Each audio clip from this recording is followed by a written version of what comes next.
Mockumentaries are one of the most popular forms of satire, and in my opinion, one of the best. Before I start, I'll quickly go over what a mockumentary actually is. A mockumentary is a type of film or television show depicting fictional events, but presented as a documentary. I believe what makes them so appealing is the way they blur the lines between fiction and reality, with great shows like The Office, Modern Family, People Just Do Nothing, and many, many more. It's a concept which stands out and can make usually boring ideas addicting to watch. Like, who wants to watch a TV show about a retirement home? Yeah, no one. Despite that, Derek is one of the most popular works by Ricky Gervais. A lot of mockumentaries can also leave you questioning what you're seeing, thinking to yourself, is this real? A great example is The Borat or anything Sacha Baron Cohen has done. Now, a mockumentary doesn't have to completely blur the line between reality and fiction to be enjoyable though. Most mockumentaries obviously aren't real, but the illusion of it being real is what I mean. A great example of this is a show which I regret never giving a chance, and that show is Trailer Park Boys.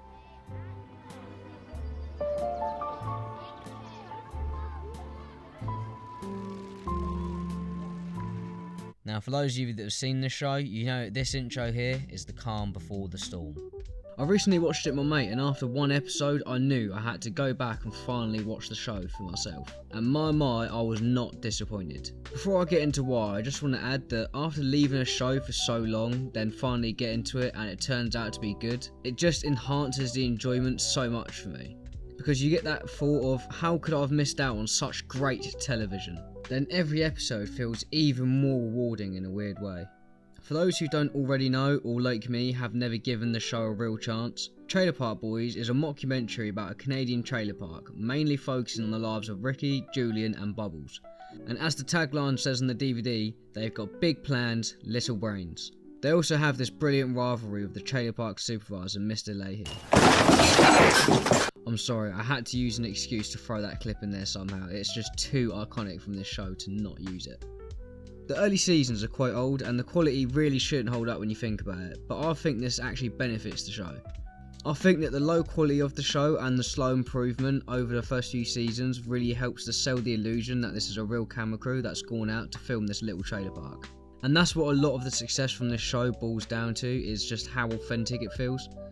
Each character and most side characters are so well crafted, you can just tell that people behind them really love portraying their characters. And yeah, that's just something I need to say. Pretty much every actor that is in this show does a great job. If not, you can tell they had fun filming at least. But there's something else that makes this show feel so authentic, and as I've been watching this show, I've been picking up on how many long takes there are.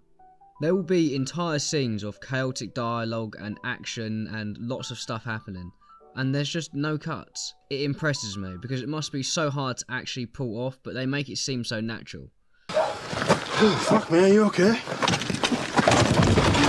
I mean, this show must have been a blast to film, and I can imagine a lot of stuff we see is actually made up on the spot, and where they portray these characters as so natural, whenever you're watching you'll never actually be able to tell what was scripted or what was improvised. But one thing I can guarantee is scripted is the shootouts.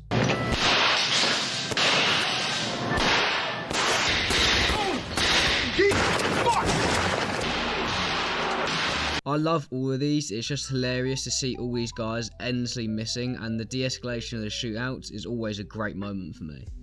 Sam, it's Julie! Put your gun down, Sam! Put your fucking gun down! Shootouts are just the tip of the iceberg for the situations these guys get into. A personal favourite of mine actually comes from an episode in the later seasons, but what happens is the boys are having issues with Leahy and they need to get away from him, but without Leahy following them. So they come up with the genius idea to saran wrap their trailer shut so they can't escape. Now this is already a brilliant concept to watch unfold, but did I mention that Leahy is also a raging alcoholic? What's the proper procedure, Mr. Leahy? In this situation, Randy, one procedure fits all. Have a drink, pal. Well, he's pissed drunk when this starts going down, so he starts shooting out of the trailer like a madman.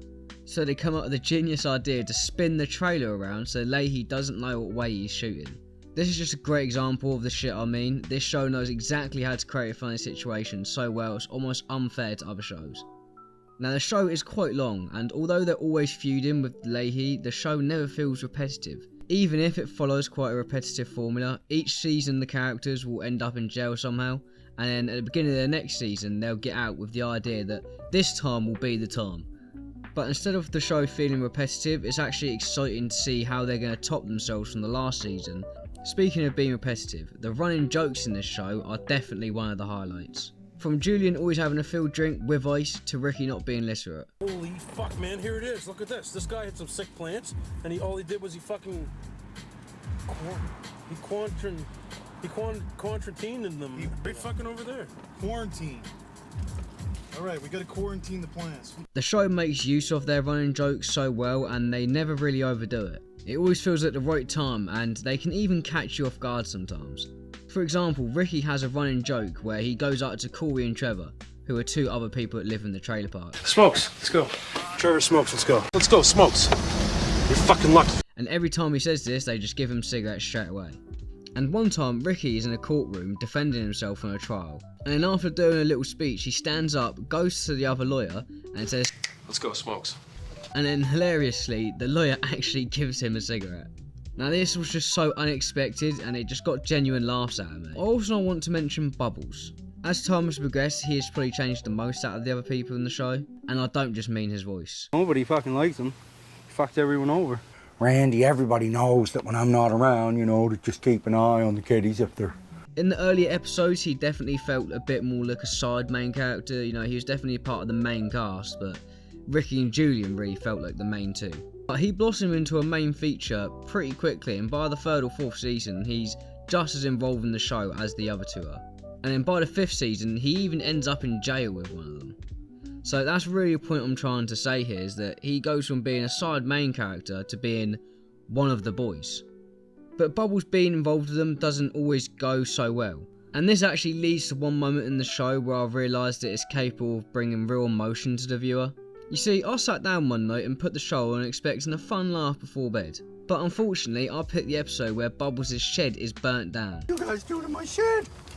I don't know what happened, Bubbles, but we could probably rebuild. And mate, you just really feel the pain come from him when he's speaking. It's just heartbreaking, and I really wasn't anticipating getting that kind of feeling from this show. And that's what the show does so well. It's hilarious, but it also has these moments throughout where the usually insane characters all come together and share moments of brotherhood and love.